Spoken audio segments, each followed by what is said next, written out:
Hi, my name is Pastor Hal York, and welcome to Truth in the Trenches.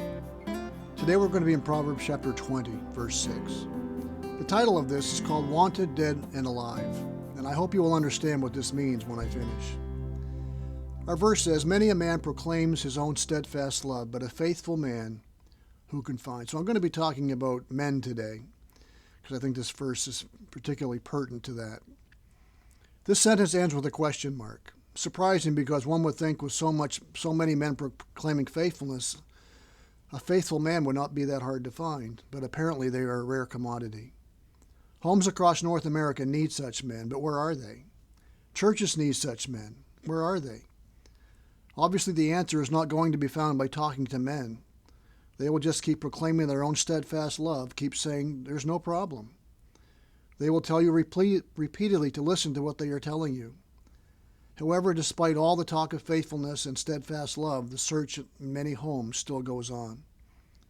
Sadly, many wives could echo the frustration generated by such a question. Many a child is left home angry and disillusioned by such harsh realities. Far too many homes today are filled with absentee husbands and fathers. Men who are present in the home physically but have checked out emotionally. Men who make lots of promises and are full of good intentions, but that's all it ever amounts to. They're not engaged in the lives of their spouse or their children. There's a lot of talk of a lot of someday, but someday never comes. Many men today are in their own little world, and the wife and children know it despite the grand proclamations to the contrary. It's so easy to say things, to make moving affirmations of steadfast love, but words without action are hollow, meaningless, and worthless, just as faith without works is dead. So these kinds of things are dead as well. Steadfast love is a sacrificial love. It is a love that considers others before self. Steadfast love is a love that's going to persevere in spite of 1,000 excuses it may have to stop. It's like the Energizer Bunny. It just keeps on going. It is a steadfast, stubborn, other-centered love. It is not a love that just talks a good talk. It is a love that walks the walk. But above all, it is a supernatural love. It's God's love flowing through us by the power of His Spirit, which lives and indwells in every believer.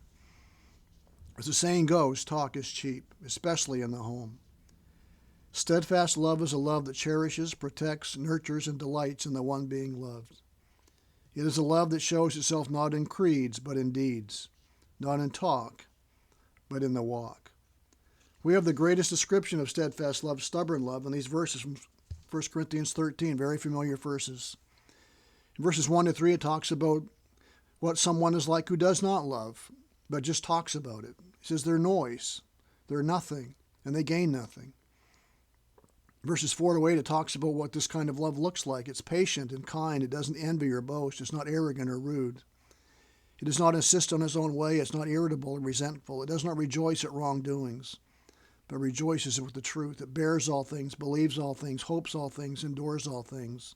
Love never ends. To paraphrase our verse in Proverbs, many a man talks about the love described in verses 4 through 8. But what they deliver is just a whole lot of noise. Noise which is about as helpful, meaningful, and soothing as crashing cymbals. Who can find a faithful man? The world does not produce such men. The Spirit of God and the Word of God are the creators of such men. Families, churches, and society need such men. Horatius Bonar put it this way: be men. Encourage, not cowards turning our back on the foe or giving way in danger or reproach or evil days. In solidity, not shifting or shadowy, but immovable as the rock. In strength, as the man is, so is his strength. Be strong.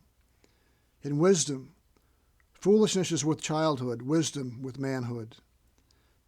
Speak and act with wisdom as men. Men speak right words, think right thoughts, plan and execute right things. In understanding, be men. In all things, what you do and what you refrain from doing, be men. Act the manly part. Let nothing effeminate, luxurious, sickly, childish, puny, little, narrow be seen about you. Christianity makes men, not babes. Adorn the doctrine of Christ by your manliness, in the church, in the world, in business and conversation, in prosperity and adversity. Act like men. Let no man despise you. Let no man despise the gospel because of you. End of quote. Men are needed. They're wanted. Men who are dead to self and alive to God. 1 Corinthians 16:13 says, be watchful, stand firm in the faith, and act like men.